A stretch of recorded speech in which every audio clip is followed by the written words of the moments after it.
This is An American Workplace, a podcast dedicated to rewatching and discussing NBC's beloved mockumentary series, The Office. My name is Chad Hopkins, and joining me, as always, for this penultimate discussion is my good friend and co-host, Katie White. Katie, how are you doing? I'm well, and I just realized I get to introduce our very last episode in just a few days. Yeah. No, I'm good. I'm excited to talk about this second to last episode. It's a big one. We got a lot of discussing to do and a lot of plot lines here to follow. So stick with us. It's going to be sort of a complicated discussion, but I'm excited to get to it. Well, let's go ahead and go through our introductions real quick. It's only been a couple of days since we recorded because you're getting married soon, and we're just trying to finish these up so that you're not recording from your honeymoon. Yeah, as dedicated as I am to this, not a whole lot of Wi-Fi where I'm going, so I'm gonna not. But yeah, just a few days here, really. So we're trying to make everything come to a head this week. I'm gonna be bored after it's all done, honestly, because this week is crazy. Okay, so thank you to Katie, Columbia America 76, and Niall or maybe Neil. I don't know. I think it's Niall. I've got a friend with that name. I think Niall. Yeah. And there's that One Directioner or whatever. It's spelled sort of similar. Yeah. Anyways, I'm not a One Directioner, but that's okay. So this episode is called A.A.R.M. or A.A.R.M. It aired on May 9th of 2013, was directed by David Rogers and written by Brent Forrester. So Jim, as assistant to the regional manager, and Dwight, as manager, have decided that Jim would benefit from an assistant of his own, the assistant to the regional manager, or A.A.R.M. So he holds a contest, of course, to find out who that person will be. Daryl is caught back at Dunder Mifflin after sneaking out without saying goodbye, and the group figures out what to do with him as their final farewell. Dwight is caught in some significant feelings when Angela brings her baby Philip to work, and Jim convinces Pam that he's really back for the long haul and that he's exactly where he wants to be. And I didn't even mention Andy, but we should start with him, but you go ahead. I really liked your use of the phrase long haul just now because it calls back to the interview. It's called The Job back at the end of season 3 when Jim was interviewing with David Wallace. And so David asks him, so where do you see yourself? Long haul. He uses that exact phrasing and then he chooses Pam. Yep. That's the moment. I don't know if you did that intentionally. It was not awesome. intentional. You did it. We'll say it was 100% intentional. I associated that phrase with Jim, but I forgot why. So maybe my brain was like, okay. Teamwork. See, it's good. We know what we're doing. So yeah, there's lots of twists and turns and topsy-turviness in this discussion. We're going to be jumping around a little bit, but it'll make sense. There's reasons. There's method to the madness. We are starting with Andy because, let's face it, this is probably the lowest we'll ever see this character, and we want to get through it. So Andy, last time we saw him, he had burned all of his boats because bridges are too good for him. At the end of the previous episode, Living the Dream, he had just completely cut all ties with Dunder Mifflin so that he didn't have something to fall back on as he pursued fame of any kind. So he signed up to audition for a show called America's Next Acapella Sensation. I have some questions. He says it's on channel TBD. Is that the actual broadcast letters for the station, or has the show just not even found a home, which makes Andy's chances of being discovered even slimmer because this show has not even been picked up? I feel like it's not been picked up, yeah. Yeah, because it's a bad idea. But that's beside the point. If anybody, if I know anything, I know that America loves a cappella music, it's just not... Well, I mean, it's gotten better since more this has popular. aired because of pentatonics, largely. Yeah, that's sort of the one. Still, no. Yeah. So he also tells us, just a quick tidbit, that this is the day that the documentary premieres. So it's been a couple of weeks. And Andy meets a girl in line named Casey Dean, who is just as delusional as he is. They become friends, naturally, while they wait. And she just is enabling his nonsense. More evidence of the show being bad. The guy who's going to host the show is Mark McGrath, who is the lead vocalist for Sugar Ray. And so funny, literally in the car on my way home today, I heard a song by Sugar Ray. I was like, okay, this is weird. Yeah. And the judges are Clay Aiken. That kind of makes sense. Mm-hmm. He's from American Idol season 2. Santa Gold, sure, she's a singer-songwriter. And then Aaron Rodgers, who is a quarterback for the Green Bay Packers. So there's just, it's like a hodgepodge of things. It doesn't make sense. They're talking a cappella. I saved the actual description of the show for funny moments, but if you wanted to go into that now, that's fine too. It's bad. And Andy is like desperately clinging to this as is almost like his last hope. We can save that for later. But Casey starts out sort of as a competition figure for Andy, and then they quickly become sort of friends, I guess, waiting in line. This looks like American Idol in its heyday. I mean, it looks really, really popular. There's a big, huge, long line. In fact, people are getting a little bit jealous, specifically Andy and Casey, of all of these, quote, human interest stories that are getting featured. You know, the war vet, the homeless single mother of three, and how dare they spotlight these people when we are just as qualified and good. So Andy sneaks off to go put on stage makeup and a costume and becomes an old man. Oh, he takes the lifts out of his shoes because unlike Andy Bernard, this character is his real height. So Andy Bernard is a character. I guess so. We have it there. Casey recognizes him immediately. He doesn't look like an old man. He looks like a guy in old man makeup. Good old man makeup, but old man makeup. And he just waits around all day in this line, and they get to the front of the line, and they're told that the judges aren't seeing any more people. And so sorry, but tune in to watch America's Next Acapella Sensation. And Andy gets really mad. This is the thing that he chose to pursue, and he burned all of his boats, all of his bridges. So he demands to be seen. He rushes past the guard and sneaks into the building, and he literally barges in on this girl's audition, runs in while she's in the room. And the judges are not impressed, and they're even less impressed when Andy, who, by the way, is still dressed like this old man, then puts on his character of an old man because he's been Andy this whole time. Like, okay, they already know that this is an act. They don't want to hear him sing. He sings anyway. They're not impressed with his singing. They're like, look, you're not good enough, not to mention your attitude and your character and what you're doing and breaking the rules. You're also not good enough. And he sits down on the ground and starts crying. Santigold tells him, like, look, you can't just sit here and cry. And he's sitting there bawling, oh, yes, I can. And it's really, really embarrassing. And he's a full-grown man. Oh, this is all being filmed, of course, because it's for TV. Mm-hmm. He's able to get them to be quiet while he sings, but then he squanders this opportunity, which wasn't a real opportunity, but still, by singing what he calls a Cornell fight song. Research tells me it's actually a Cornell alma mater, but whatever. But why? Why? We know that his time at Cornell is a big part of who Andy is. His character, he even says, is Ezra Cornell. We know that Cornell is also why he's standing there today. Like, his love for a cappella grew there. But when have you ever seen someone on a singing show sing a school fight song or school song?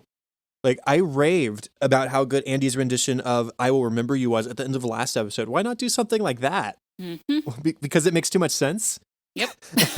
And then because this doesn't show Andy's talent, and then when they don't like that, he starts singing another song. He starts singing You're Never Fully Dressed Without a Smile from Annie, a musical written in the 1970s, as like a backup. Like, where is your good idea here? Because none of this is putting your best foot forward. Oh, we also learn while he's rambling to the judges that he did, quote, unspeakable things with Carla Fern, his agent. So, yikes, that relationship took a turn from the professional to the unprofessional. So he's in a place, and that's what we got of him in this episode. No other developments, really. There was one other thing. He did say that he slept in his car last night. Yes. Now, whether that's because he sold his home or whatever else, or maybe it was just to be there early. I mean, benefit of the doubt. Maybe he's not homeless. The judges, they don't have the same background that we do for Andy. And so Katie and I were talking before we actually hit the record button, said, I didn't dislike the Andy part of the storyline as much as I have in the past, but I definitely felt more sorry for him.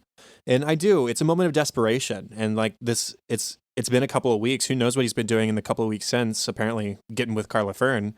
But other than that, it doesn't seem like he's had a whole lot of luck. It's sad for him, that's for sure. Now moving on to some stuff at Dunder Mifflin. Dwight, as I said, has chosen Jim as the assistant to the regional manager. But Jim, as a prank, convinces Dwight that he needs his own assistant, the assistant to the assistant. And now who could possibly fill that role? Jim, as sort of, again, this prank tells Pam that by 2 p.m., Dwight will pick himself to be A.A.R.M. So he holds this competition that is very, very important. This is not fun. It's not fun. Even though the contestants will be participating in carnival-like activities and eating corn dogs, these activities are purely for the distinction of competition.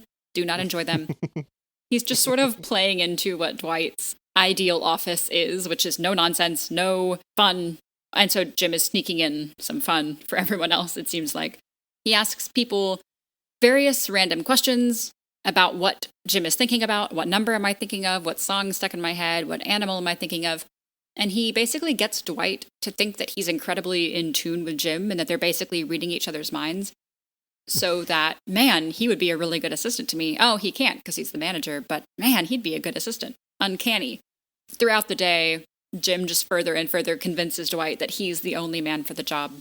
There's a challenge where the contestant must relay a message to the boss during a meeting, but the message is talking about the client that the boss is meeting with. And Dwight, of course, knows the right way to handle this. And then there's a third challenge, which is an obstacle course to get the boss his hot coffee.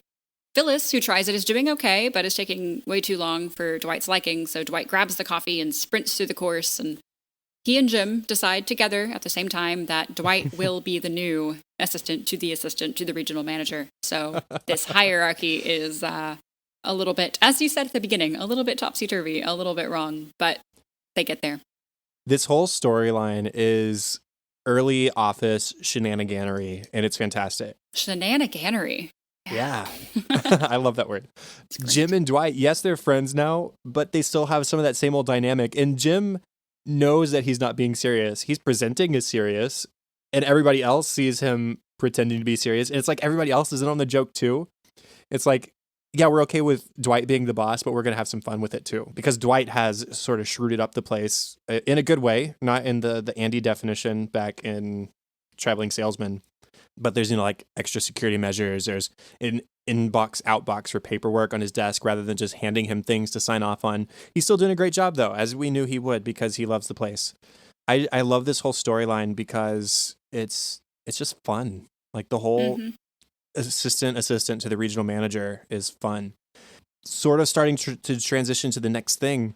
Halfway through this tournament, Daryl shows up and talks with Pam for a minute. And she asks him, hey, how's Athlete going? Last we heard, they had a buyout and they're going to go on this giant tour. And Jim said no, but Daryl's going. He says, we're living like rock stars. I'm about to eat free steaks with my sports heroes in 32 different cities. And Daryl sort of plants a seed. He says, Jim really doesn't want to come. Pam says he says he doesn't want to. Daryl just does not understand the depths of the problems Jim and Pam had because of Athlete. Because then he keeps pushing. He says, well, I hope he doesn't regret it. Pam says, well, he seems really happy being back here at Dunder Mifflin, but Daryl just can't believe this. And so after the final challenge and the decision to make Dwight the assistant to the regional manager, they have a crowning ceremony in the bullpen, and Pam gets upset in the middle of this and runs off. And Jim follows her, and when he gets to her, he says, hey, are you okay? She says, you know what? No, I'm not. That conversation with Daryl definitely shakes her up a little bit. And she's worried that Jim will be unhappy with the choice he's made to stay in Scranton, to give up Athlete, to be with her. Maybe he'll regret this in a year, in 5 years, somewhere down the line. And she is worried that he will grow to resent her because she won't be enough for him. And Jim, it's now Jim's turn to not understand. Daryl didn't understand earlier. Now it's Jim. He says, you didn't force me to make this decision. He made this decision himself. She said she kind of forced him. He denies this. What do you think? Do you think that Pam forced Jim to choose her and to give up Athlete?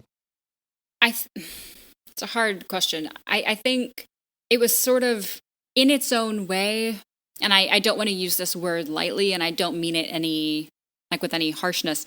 It was sort of an ultimatum because it was like, look, I am your wife and I cannot do this.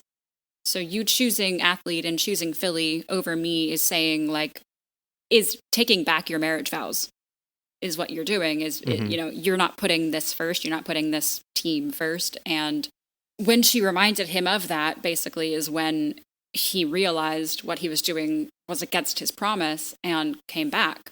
I wouldn't call that a force, but I can if I was in her position, I would feel that same guilt, I think, of like, I made you do this because of me. It definitely was an ultimatum of some kind, but I don't think that she forced him to do anything. She told Jim how she was feeling, and it made Jim realize how blind to her feelings he'd been this whole time. He was pursuing things for the family and ignoring the family in the process. And so he actively has chosen her now over advancing his career further because she is that important to him. Yeah. So in any case, she still doesn't believe him.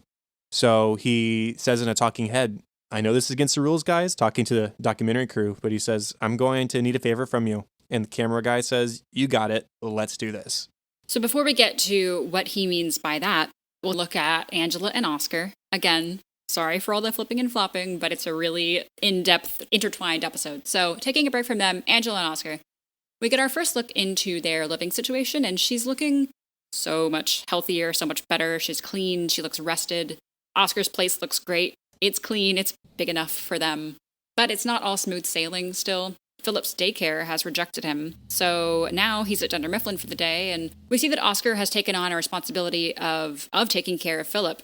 He and Angela sort of have a parental bicker about the missing apple snacks for the baby and how Oscar is supposed to pack them, etc. It's very parental, as I said, which is cool to see Oscar kind of stepping into this role of a caretaker for Philip and sort of for Angela as well, as he helps her get back on her feet. So that's a new relationship we've seen for them, but it does point very much to this accounting as family situation that we've mentioned in the past, especially when Philip is brought into work and Kevin gets very jealous of Philip because everything's about him all of a sudden, and he hates this baby for taking the attention away from Kevin because apparently all Oscar and Angela did was focus on Kevin all day.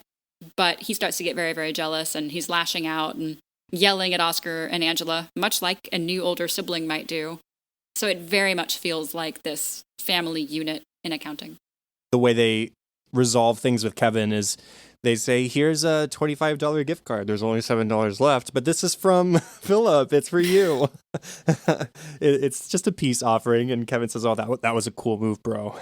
And they become... And now they're friends. They're friends now. That's all it took. So good for Kevin. Good for Philip. Everybody's happy now.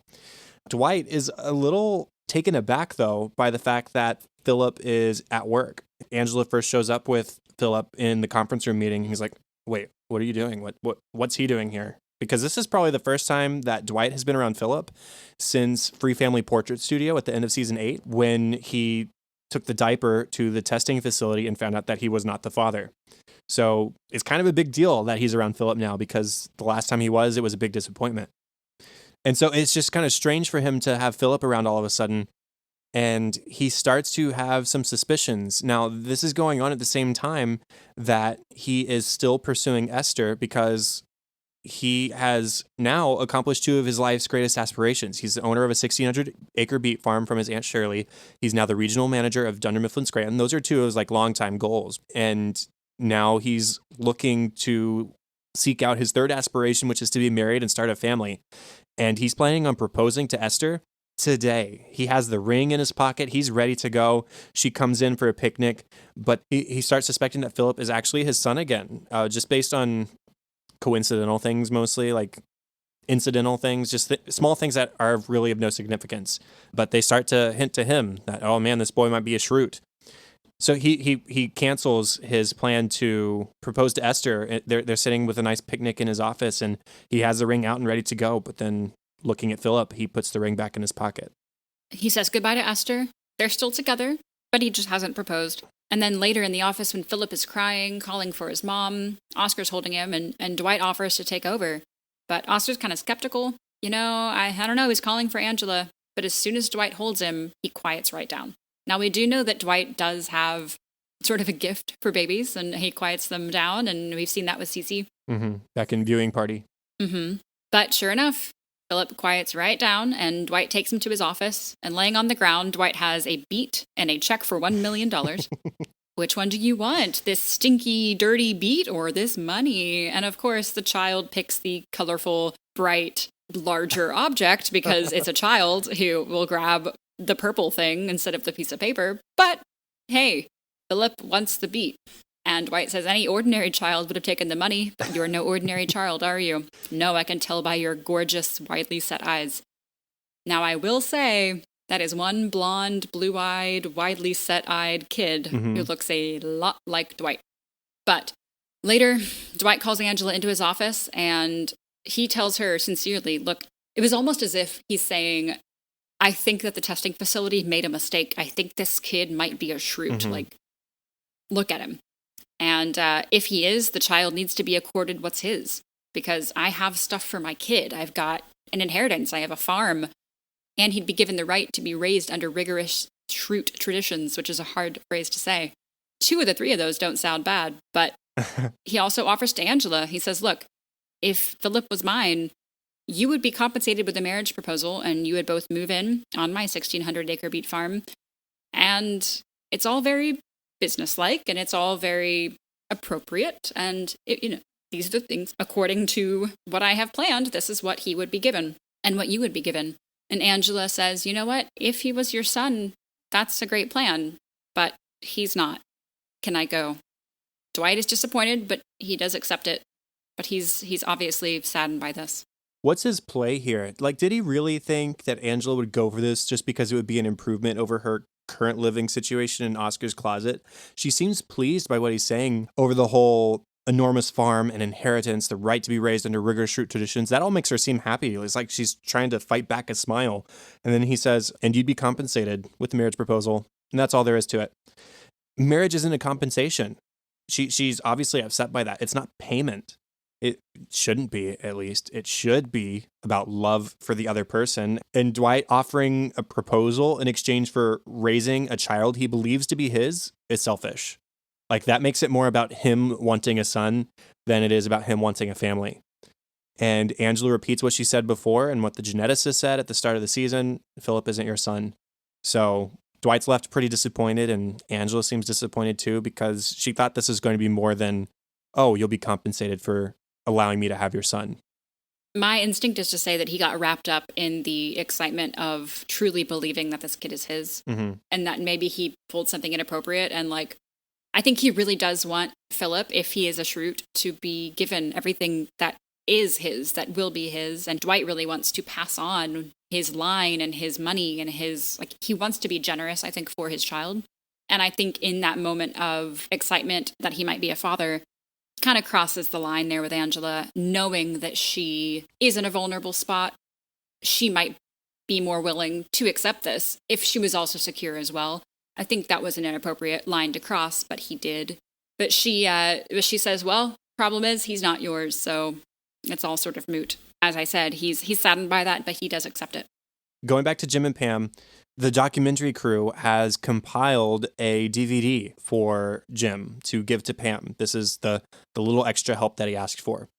And he takes her to the break room and says, listen, everything that you need to know about what my feelings are for you and whether I made the right choice in this athlete situation, everything you need to know is in this disc. And he starts to present this to her, and then Dwight interrupts and he throws his summoning bean bag. And Jim tries to blow him off. I'm in the middle of something pretty important right now, Dwight. I understand. Let me forward this to my assistant. And Dwight then says, Jim, I need you now. I need you. That's a pretty major thing. So Jim comes and Dwight tells Jim about his plan to propose to Esther. And he says, look at all these pros of marrying Esther. She's young. She's beautiful. She's got good genes. Our families get along. She weaves blankets and rugs. It adds up. Jim says, okay, then, well, what's the problem? And Dwight looks up and he's got tears in his eyes and he just says, Angela. Ugh. So this reveals a little bit more into maybe what Dwight's play was here. The question I asked, what his play was in trying to convince Angela to come with him. Yeah, maybe a part of him thought that Philip was his son, but I think maybe even subconsciously, he was really just trying to find an excuse to get with Angela again. Things with Esther were getting serious, and it's often in times when those things get serious that you start to have doubts. And when he has doubts about love, he goes back to the woman he basically proposed to 3 episodes ago anyways, and moving on. Her turning him down again made him realize that she was what he wants, or at least start considering that. So is it the smart choice like Esther seems to be? Probably not. But he loves Angela. He always has. I think back to that quote from Moving On. Again, just like I said 3 episodes, it was probably like 4 or 5 episodes ago. He says, "We have wasted too much of our lives ignoring the fact that we belong together." That's not something you say and then you're done with a few weeks later. Right. This is something that had a grip on him. And so Jim gives outstanding advice, like Jim has done in the past. This is especially meaningful following the arc that Jim has just been on. He says, "I don't know what you want me to tell you, man. All I know is that every time I've been faced with a tough decision, there's only one thing that outweighs every other concern. One thing that will make you give up on everything you thought you knew, every instinct, every rational calculation. Love. No matter what happens, you got to forget about all the other stuff. You got to forget about logic and fear and doubt. You just got to do everything you can to get to the one woman who's going to make all of this worth it. At the end of the day, you got to jump." And Jim says this. He says, "You love Angela, Dwight. I think you always have." And I think that's the like final thing that Dwight really needed to hear was, yes, Dwight, you can stop doubting this now. You love her. I know it. You know it. Do something about it. Have we heard them say that to each other, Angela and Dwight? I don't think we have. What, actually say I love you? Mm-hmm. I don't think we've heard it. I don't think so either. And I don't think No. they have said it. I'm just inclined to think that they haven't said it to each other. So Jim telling Dwight, like, it's almost like a, how blind are you? You love her. You've loved her for years and years. Go get her. Like, she's right here. Go get her. And just, I mean, as you said, Jim's immediate arc he was just in, and also his arc from season 1. The woman you love is in this building. Mm-hmm. Go get her. Why are you waiting? She could not be here. You could not be here. A lot could happen, but she's here now and you're here now and you love her. Go. Dwight is clearly inspired. He's in tears, kicks Jim out. I got to do something about this. Now, before we can really take that home as much as I might want to, we're going to not. Yeah, we're getting close to bringing things together, guys. We're so close. We have to jump parallel while Jim is with Dwight having that awesome conversation in Dwight's office. I love saying Dwight's office. That's so exciting. Pam is sitting down with a computer and this DVD that Jim has just brought to her and said, "Look, this is going to explain everything." And then he left. And she's like, "Okay, can I watch it?" Because they were going to watch it together. And so she's like, "Well, great. I would love to watch this." So she does. And she sits down at this computer, DVD in hand, puts it in, and it's their highlights. The Jim and Pam highlights. It's everyone's favorite Jim and Pam moments from the series. Remember when Pam wished, in promos, when she wished that she had a DVD of their best moments? Well, she's holding one in her hand now. And she gets to watch she and Jim fall in love on DVD, which is like the ultimate gift you can give someone. That's so cool. And so while she's watching, Jim is doing that. No matter what happens, you got to forget about the other stuff. Voiceover. We're seeing Pam watch this as Jim's talking. And the last scene on the DVD is from Christmas Party, season 2, episode 10, when Pam finally gets her teapot from Jim after a long day of trading for it back and forth. And this was a gift that Jim put a lot of thought into, and it's full of bonus gifts inside. Then, in season 2, we saw that Jim pulled a card from the teapot that Pam didn't get to see or read. She didn't know that there was a card. But watching the DVD, she sees that there's a card, and her face is like, what's in the card? I want the card. Why didn't he give me the card? Jim walks in, and she pauses it, and she's wiping away tears. I mean, this is just awesome. He says, "Well, there's one more thing." And he pulls a card out of his back pocket, and she asks what it is. And he said, "Well, it's from the teapot. This will tell you everything you ever need to know. Not enough for me. You are everything." We don't get to know what's in the letter, and that used to bug me. But honestly, I like it so much better this way. It's something that's just for the two of them. Mm-hmm. They've had their whole lives on display for almost a decade, and they deserve to hold on to a little bit of privacy and a little bit of intimacy, and this is it. And it should be this. It should be this redeeming love letter that saves their relationship. It should be kept private, and I'm glad that it is. Well, remember when Jim first told the documentary crew about that card? So he was preparing the gift. It was before the Christmas exchange ever happened. And he said, and here's a card because Christmas is the time to tell people how you feel. Mm-hmm. And this was when she was still with Roy. Jim was still pining after her helplessly, hopelessly. I mean, like you said, we don't get to see what the letter says. I saw one source that said what it actually said was it was a personal note from John Krasinski to Jenna Fisher that she didn't know about and was reading for the first time. I couldn't find true confirmation on that, but I also didn't look very hard. So there's that thought. But in the context of the show, it hits home. It fixes Pam's doubt because in reality, whatever it says specifically, it's Jim telling Pam his feelings for her long before they even started dating. And his love for her now has not waned since then. If anything, it's grown stronger through this whole ordeal. So who cares what it says because it communicates to Pam exactly how much Jim loves her. And that is, it's just such a great, I was going to say sort of the cap of this whole span, but we have another episode. Now to get back to Dwight, which is just so wonderful. At the end of the day, Oscar decides to drop off Philip, and Angela's driving home alone when Dwight, with a megaphone and his volunteer sheriff's siren on his car, runs her off the road, and she starts screaming at him and cursing at him, but Dwight, over the megaphone, says, "Shut up, woman, listen to me, I love you, and I don't care that Philip's not my son. I will raise 100 children with you, with 100 of your lovers, if it means that I can be with you." And Angela wants to understand what he's saying, but the megaphone is a little bit too loud, and she says, "Can you put that down?" He says, "This expresses how loudly I love you." Okay, but it's too loud. I can't focus. He puts down the bullhorn, and he falls to his knees, and he pulls out a ring, and he doesn't even get to the end of his rambling about where the ring came from. And she accepts his proposal, and he just grabs her and kisses her. And it's another one of those desperate kisses like we talked about in Moving On. Yeah. They finally say, "I love you," which, as I said, I think it's for the first time. And, oh, bonus awesome news. She says, "I love you. Oh, and I lied to you. Philip is your son." Dwight is like, "Wait, why would you say that? Why would you lie?" And she says, "Well, I lied because I wanted you to want to marry me because you wanted to marry me, not because you felt some sort of obligation and compensation." And thankfully, he's not mad. He is the cutest I've ever seen him. He's so excited. "Get out, I'm a dad." And he starts crying. He's so excited. He grabs Angela again, and they walk in. We're gonna get to this in a minute, but they walk into Poor Richard's at the end of the day to watch the documentary hand in hand, which we haven't seen in such a long time. So finally, they have communicated. Amazing. Them walking into Poor Richard's holding hands is a big thing because their relationship was always secret before. They didn't want people to know. And so now this is like them telling the world, we love each other. We don't care who knows because we love each other. It's amazing. It's such a good scene.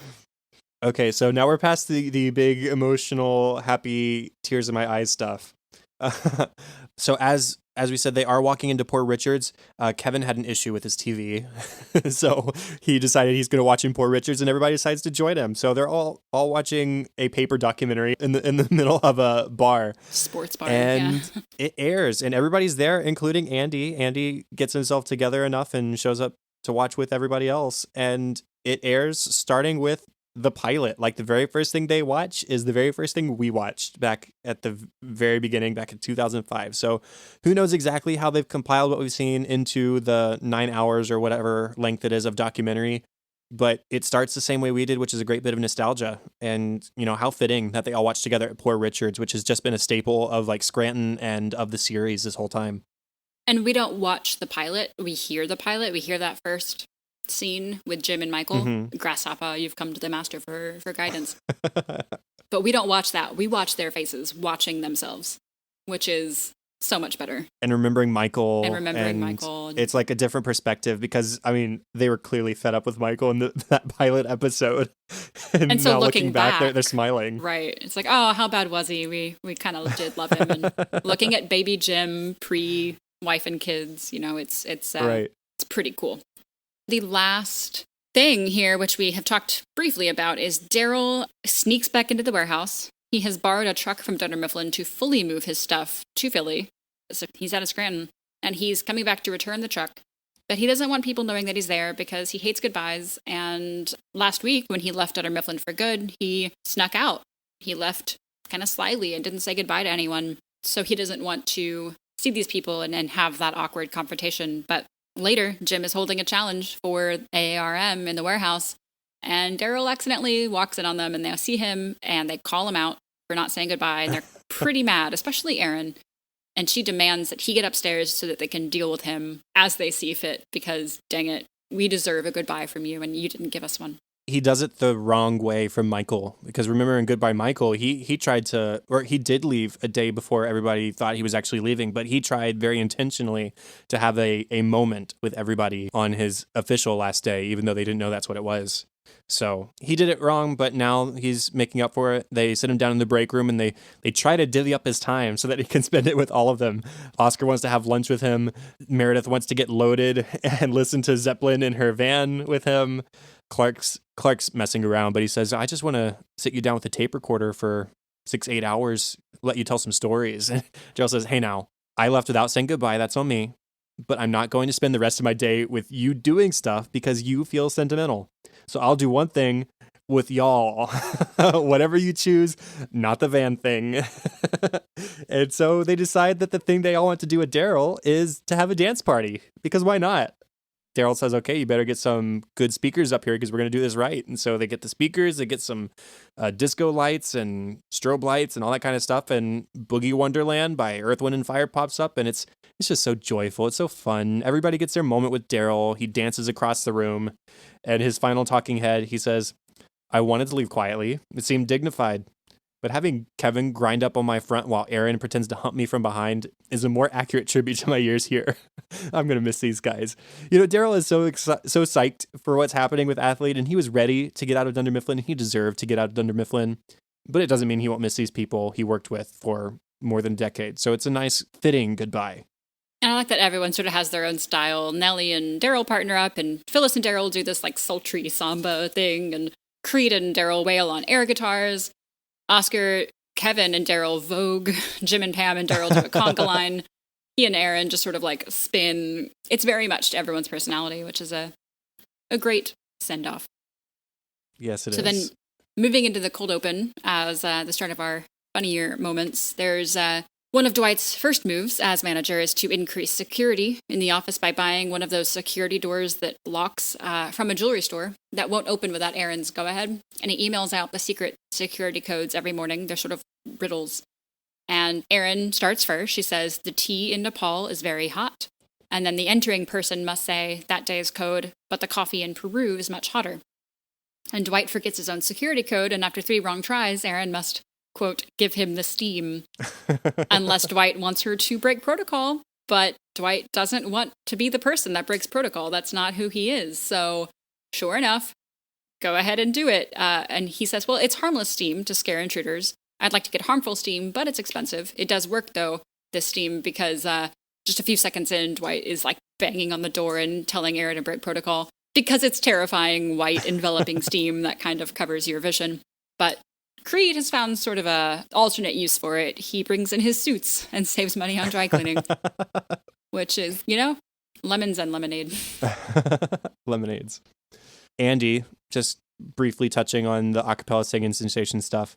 He tells us that it's a really cool show. It's like a revision of the whole American Idol voice sing-off phenomenon. On this show, all 3 judges are mean, which is a fun play on the hallmark that there's at least always one mean judge, and it's usually Simon Cowell. And while he's waiting in line, he's listening to 8 = 440 on his iPod to lock in his starting pitch. When he finally does get to sing, though, he doesn't start on A, just saying. Yeah. I checked. I'm glad you did, because I thought the same thing. And also, there are tuning forks, and Yeah. it's fine. I actually have a tuning fork right over there. Yeah, I have one. I have a handful somewhere. I'm sure you do. I remember yeah. walking around in college, and all the voice majors would like literally walk around with tuning forks, or like they used it for a certain class or something. Yep. It was one professor that, I remember very well. But anyways, the description of the show that is given to us by Mark McGrath says, well, first off, he says, thank you for your patience, and we hope to see you guys within the next 5 to 7 hours. No big deal, 5 to 7 hours. Now, just to give you a couple parameters of the show, each of you will sing a song for 30 seconds, after which our judges will decide if they want you in their a cappella group. Now, each group will start with 90 singers, which will compete in a series of singing and physical challenges. Oh, and look out for that pesky mole. Andy says there's a mole. He says, "Oops, I'm not supposed to say that. All right, no mole. Forget I said it. All right." And he says, "What mole? What are you talking about? I already forgot about it." But it's just so many bad ideas thrown into one. It's the worst part of every reality show. Dwight is proudly showing off the ring that he will use to propose to Esther. The background that I didn't give earlier was that this is his grandmother's ring, which is lovely. But it was made from a bullet that Dwight himself took out of her left buttock, and that she was a moonshiner who was shot by Adolf Coors, who I assume is of, Coors Brewery, Coors Beer, because she was a moonshiner. So he's proposing with his grandmother's buttock bullet ring, which I would be happier not knowing the story if it was going to live on my finger for the rest of my life, but to each their own. I love the way he describes it when he is actually down on one knee, though. He says, "This is a ring taken from the buttocks of my grandmother, put there by the gangster patriarch of the Coors dynasty, melted in a foundry run by Mennonites." And Angela's was like, "Yeah, okay, yes, I will, please. Let's get to the end of this." Please stop. Yes. Dwight is describing his relationship with Jim as his assistant to the regional manager. He says, "Once upon a time, we were natural enemies, but we've overcome our differences. Much like Germany and Italy in World War," and Jim interrupts, "No." Dwight thinks for a second. Nope. Good call. Because you're about to describe the Axis powers in World War II. Not a good comparison. Yeah. Dwight and Jim, but let's be real, mostly Dwight, prides himself on running a no-nonsense office. Jim holds up a sign that says 5 days since our last nonsense, and Dwight changes it to a 6. My guess would be that Dwight has been manager for about 6 days. And Jim, as assistant regional manager, is just great. He plays alongside Dwight perfectly. He does everything he wants him to do, but with his own funny Jim way. Mm-hmm. In a conference room meeting, Dwight, welcome. He welcomes you. Please take an agenda item. Your agenda taking pleases him. It's just like, he's just, dang it, being number 2 so hard. Yeah, and as I mentioned, he's like making his own nonsense jokes without letting Dwight in on the joke, but everybody else is in. And it's not at Dwight's expense either. Jim, at that same conference room meeting, says, "Let's not get crazy and ruin our no-nonsense streak, all right? So, for instance, if you're expecting a fax today, please don't yell out, 'Michael J. Fax' from Facts of the Future. Okay? That's nonsense." And Pam says, "Question?" And Jim says, "Yes, beautiful girl in the front." Pam says, "Oh, thank you. We are expecting a water delivery today at 10 a.m. What if, as they're delivering the water jugs, someone screams out, 'Nice jugs'?" Jim says, he's like looking back to Dwight for approval. That's obviously nonsense. Nonsense. Obvious. And what percentage of nonsense do we tolerate in this office? Everybody just sort of mumbles, 0, no nonsense. You can't have nonsense. But it's so funny. It's like everybody's putting up with this because it's silly. It is. But it's like Jim having fun with it. And it's okay. Now, you mentioned the summoning beanbags earlier. How Dwight summons Jim rather than using words. Of course, remember, Jim's desk is closest to Dwight's office. He could just peek his head out and whisper, and Jim would hear him. But he throws beanbags at Jim to get his attention. The beanbag says "now" on it, so Jim knows that Dwight wants to speak with him now. My hope is that there's also beanbags that are like half an hour, like 30 minutes, or like end of day. I said the same thing in my notes. I was like, it leads me to believe there's got to be one that says later, or maybe just specific time periods or something. That's funny. When they're trying to get everybody's attention before the conference room meeting, they're trying to get everybody to quiet down, and he references Pete. He says, "That means ye, plop." And Pete says, "Plop." Still, Dwight says, "We owe Andy that much." And everyone agrees.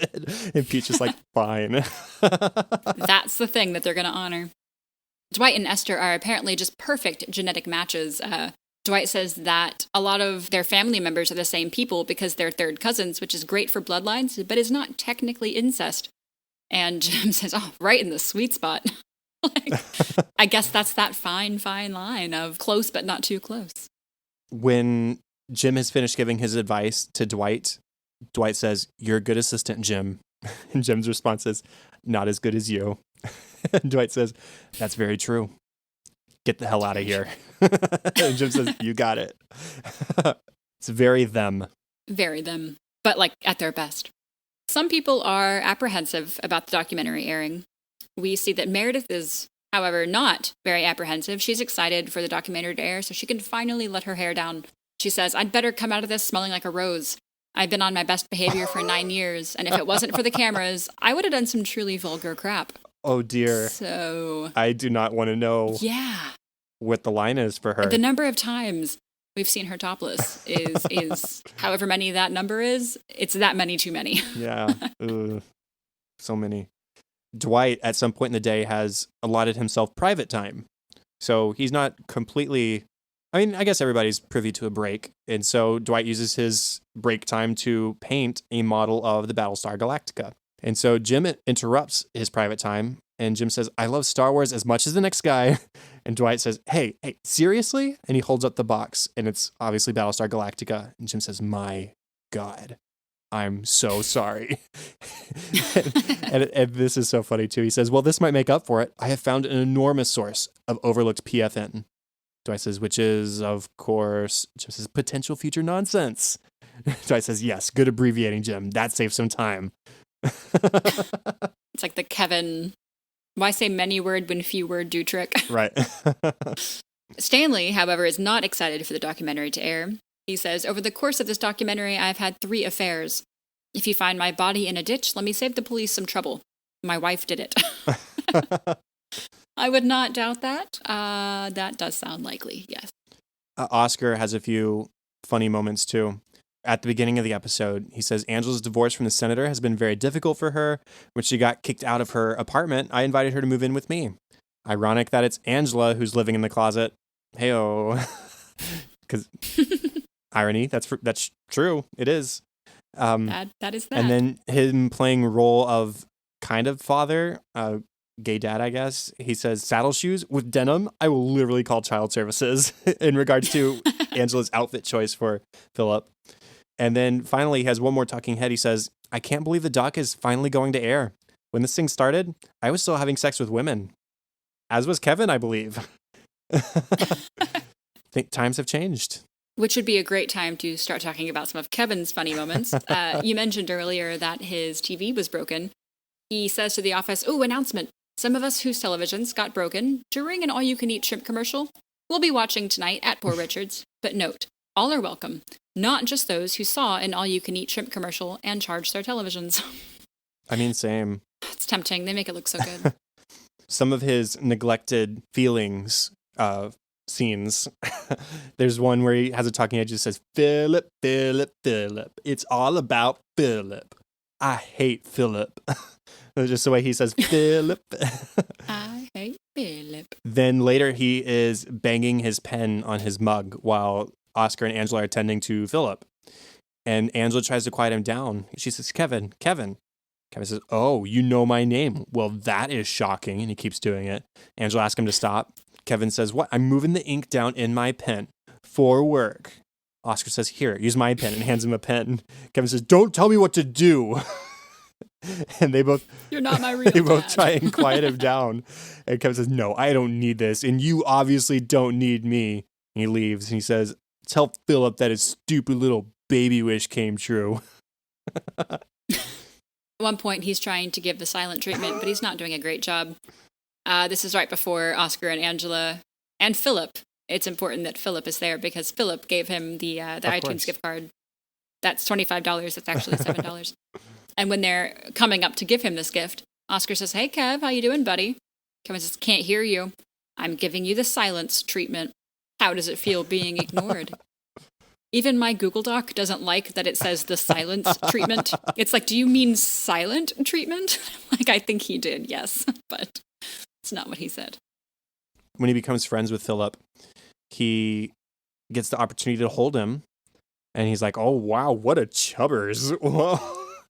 And he loses his balance, and Angela's real concerned. No, Kevin, no. And Oscar gets real concerned too. Oscar says, no horseplay. And then Kevin leans over, you want to play with the cactus? And Angela's like, no.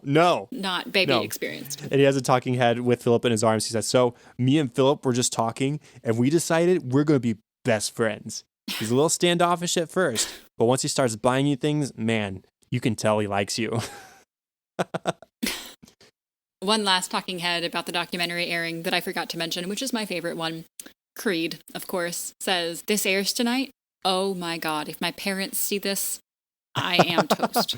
I mean, we theoretically... And he's got to be like 70. Yeah, but remember, who did he bring to the Free Family Portrait Studio? He took a picture with somebody. So That's who knows? true. Maybe. Yeah. He's been staying out late and working at a paper company, which was clearly against the rules. When they show up to Port Richards, this is my last couple of small moments. When specifically Angela and Dwight show up at Port Richards, Creed greets him at the door. He says, "Hey, grab a seat. We have that table and that table, but not that table or that table or that table. Floor's up for grabs. Meredith has been hogging the can." And Dwight is just so deep and perfect in schlag right now. He's holding Angela's hand. Everything's right with the world. And he leans Creed's head over and kisses it. And Creed just goes, "Oh." And they try to convince the bartender to change the station from the college baseball, I think it was, college baseball, to the documentary. And he's like, "No, that's a bad idea. Why would I do that?" And they have a vote, and it's tied between the people who want to continue watching the game and the people who want to watch the documentary until Andy shows up, and that breaks the tie. So they're watching the documentary after all. But while they were still trying to convince the bartender to change it, Kevin says, "Sir, please. This show is about me and my attempts to find love in all the wrong places." It's like, that's not going to convince anybody either, Kevin. And it's also there was maybe one episode with like a C plot in which Kevin had a romantic story. Very little of that. Yeah, we don't know much about his love life. And Creed does not want to watch the documentary. He raises his hand when the bartender Yes, asks if he wants to watch the game. So he's not that interested. We did have some deleted scenes. Every morning, Angela takes Philip to the daycare at her church. She loves St. Julian's because they don't care about your social position. I added quotes to this, they even let the custodial staff attend services. Well, some services. And as she walks out to the church, a woman greets Angela at the door by saying that they can't accept Philip anymore because Angela is cohabitating with a gay man. And she whispers those words. And then she corrects herself. Well, another gay man. Oof. And Angela tries to explain, but the woman will have none of it and tells her that her lifestyle choice does not accord with their values. And then a young girl walks towards them, the women and Philip, and the lady picks the girl up and tells her to stay away from Angela because she shouldn't learn any confusing words. Angela's not sure what confusing word she's talking about, but on her way out says some adult words. Think back to the episode. I'm proud of Angela. She doesn't blame Oscar for this. She's come a long way in her acceptance of others. Mm-hmm. Yeah, she has. Nellie has a talking head. She says, "We just don't know how many people are going to be watching tonight. It could be thousands. It could be millions." And at first she seemed kind of excited, but now it starts to go south. She says, "What if word reaches China? They are very judgmental over there. So don't air that bit." Do you think she's talking about the whole Saki was her name bit from the Florida episodes? Yeah. That's very possible. Thing. I tried to yeah. think of things where she was like racist or something, and that's the closest I could remember. That's very possible. Yeah, I wasn't sure what she was referring to, but that makes sense. Was her name? What's her name? There's an Angela talking head. She is not even sure she'll watch. She says, because if it wasn't for this documentary outing my secretly gay ex-husband, I would still be in a fairy tale marriage. Mm-hmm. As in make-believe, yes.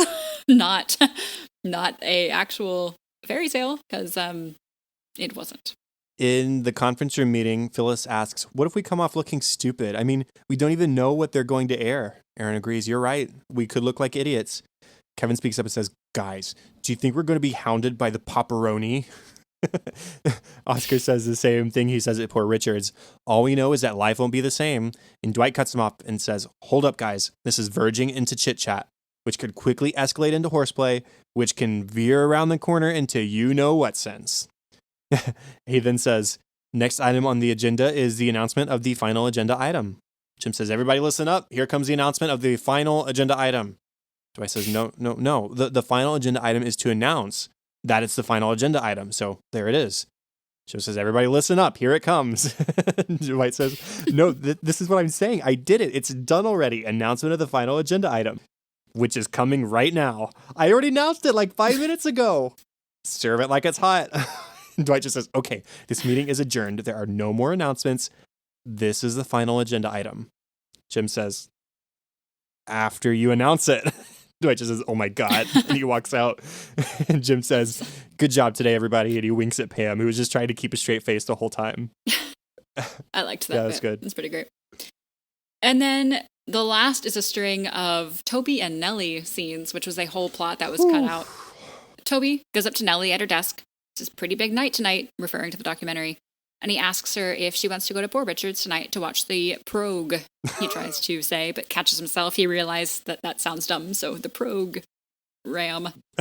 She says, well, everyone's going, so I'll be there. And Toby asks, no, would you like to come with me on a date?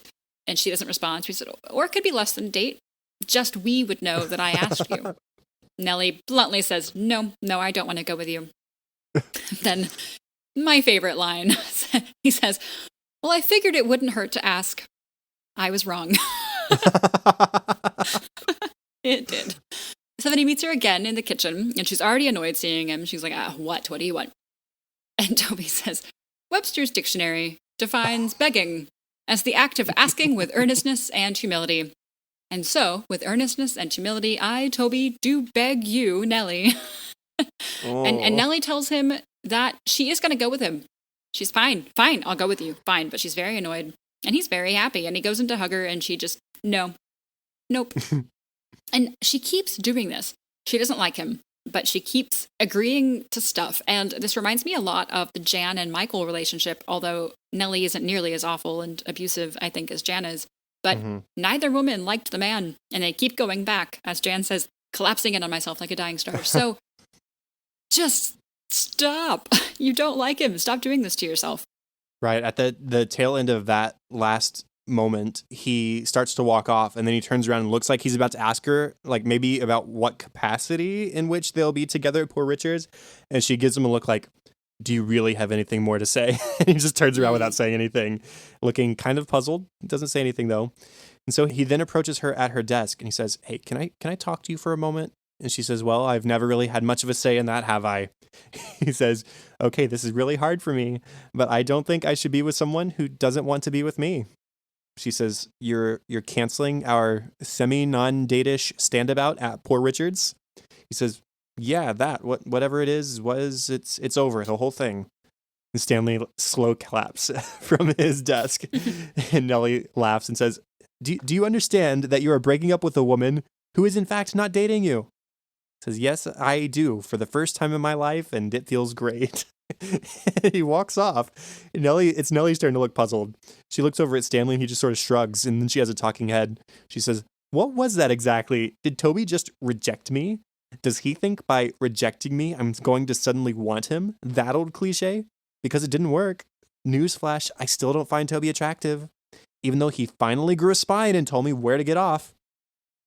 All right, maybe I find him a tiny bit more attractive now, but I mean, come on. Toby's my last chance? Oh, Toby's my last chance. And now he doesn't even want me. My God, he's good. Excuse me. And so she goes off to find Toby. Yeah, she finds him at his desk, and he's looking at a website called Fairy Tale Marriages. Funny, we've heard that phrase again from Angela, these deleted scenes. And Nellie says, well, this is going to come as a surprise to you. Certainly came as a surprise to me. But I have reconsidered, and I will go to Poor Richard's with you as your date. And Toby rejects her this time. He says he doesn't want to be with anybody as a second choice. And she says, second choice? Oh, try 11th. Not my second choice. And he tells her that she's proving his point for him, and that he wants the fairy tale. Sorry, I want somebody who wants me. So he goes back to the website, looking at these pictures of women, picking out his hopeful future wife. And then later, Nellie comes back to Toby's desk with her phone over her head, playing music, like, say anything. She says, all right, you want the fairy tale? Well, here it is. Toby, I am throwing myself at you. I will be with you tonight. Take me to this dark den and do with me as you please. And Toby, wow, okay, yeah, that's all I wanted. Somebody wanting me for me instead of running after them. And he accepts her offer. She takes a beat and then says, no. No, I'm sorry. I can't. I thought I could, but I can't. Oh, it's remarkable, isn't it? How close we come to making huge life-destroying choices, but no. So sorry, though. Buffalo wings on me tonight, though. Oh. Toby says, all right, free wings from a woman. Not too shabby. Oh, so this whole storyline was just sort of like, okay, this is kind of weird. And then the whole payoff of Nellie realizing what she's doing and accepting a date with Toby, and she's like, "Oh no, what am I doing? I can't let this happen to me." I don't like him. It was that's what made it worth it. And that was it. And because we've had so much else to talk about, I do not have a discussion topic, but we do have a voicemail. And it is from a person who did not provide their name, but they are from Australia, mate. Dingo babies. I'm so sorry you said that. So sorry Chad's saying this right now. I'm just gonna... It's an office quote. It is. That's true. I did forget that briefly. Yeah. Okay, Dingo I'm less sorry. babies. Okay. I did forget. So here is from an unknown caller from Melbourne, Australia. Hi guys, I'm calling from Melbourne, Australia. I wanted to ask, what do you think about the believability of the show? So in the beginning it seemed really realistic, there wasn't anything too weird, but then later on in the show we get to You Can't Eat Cats, Kevin. It kind of bothered me. I know it's funny, but I just wanted to hear your opinion. Okay, so do you have any thoughts on this, Katie? We've sort of touched on this a little bit briefly recently, but what are your thoughts? Yeah, I'm trying to remember what our discussion was on and where we could find that. But basically, yeah, it does get less believable. It does become more sort of a caricature of these characters, but I don't have a huge problem with it, honestly. It is not believable, I think, in a lot of ways, especially with Kevin, with Dwight occasionally, with Andy sometimes, with Creed a lot of the time. But it's TV. I always have to remind myself of that, and I think remind some people sometimes that, like, it's not... I don't think that a documentary necessarily, and this might be a bold statement, but I don't think that the documentary that the show is making, a documentary about a paper company, would be worth 9 hours of watching. Yeah. You know what I mean? Like, you need some drama and some ridiculous stuff. So it's a TV show, not a documentary, for that reason, because it's more fun. Yeah. So I found where we talked about this. We talked about it in a bonus episode for our Patreon subscribers. Right. But what it comes down to me, and this is actually a different thought than I think I communicated in that episode. There are some things in the show that get more serious as the show goes on. So like these last couple seasons, the whole Jim and Pam arc, Dwight and Angela, the senator, the affair, parts of Nellie's stuff, like her mental health issues. Those are like real things. Those are real struggles that people deal with. And yeah, there are silly aspects to them, but a lot of it is real. And as those things got more serious, yes, we got some other characters who became less serious and more cartoonish in some ways. But I think that's a good balance is what it ends up becoming is there. It's like an inverse of each other. You get more serious going this way, you get more silly going this way, and everything else falls in the middle. And I think that works for TV. Yeah, if you don't balance that, then The Office becomes a drama, which it's not. So, yeah, I agree with you that it balances out the show. So thank you for the voicemail and the good question. But that's our thought on that is, yeah, it is a TV show, and yeah, there are some things that are silly, but ultimately it's effective in what it does. And with that, that's the end of the official 107th episode of An American Workplace and our second to last episode discussion ever. We've only got one more. That's crazy. Mm-hmm. Contact for the show, facebook.com/workplacepod and @workplacepod on Twitter. Go over to iTunes, Apple Podcasts, rate, review, subscribe. That's a big help for us in bringing our show to new listeners. If you have feedback or ideas or just want to say hi, you can leave us an email at workplacepod@gmail.com. And there's still our voicemail line. You can call in to be heard on the show. There's only one more, although honestly, by the time you're listening to this, we might have already recorded our finale episode. So I've already made sure to post about voicemails on social media. So hopefully you saw that. But just in case, dial 93-PRETS-DAY. That is 937-738-9329. Make sure to leave your voicemail under a minute. Leave your name so we can thank you by name. And we would love to hear from you. You can find me on Twitter at KTLady623 or at facebook.com/kd.white. And the best place for me is at Chadadada on Twitter. That is CHADADADA. There's also facebook.com/chad.hopkins and my other podcast, Cinescope. You can find it where podcasts can be found and at thecinescopepodcast.com. Show notes and all contact information for this show can be found at workplacepodcast.com. And that's all for this week. Thank you for joining us to watch one of our favorite shows, The Office, here on episode 107 of An American Workplace. Make sure to join us in episode 108 for our discussion on the last episode of season 9 and the show finale. Bye. Bye.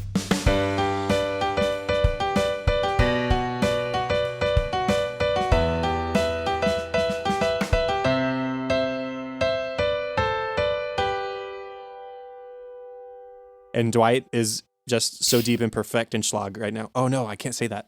That's the next episode. Oh, right. Oops. Oh, yeah. Dwight is just so... I can't believe that's so funny. And that's all she wrote.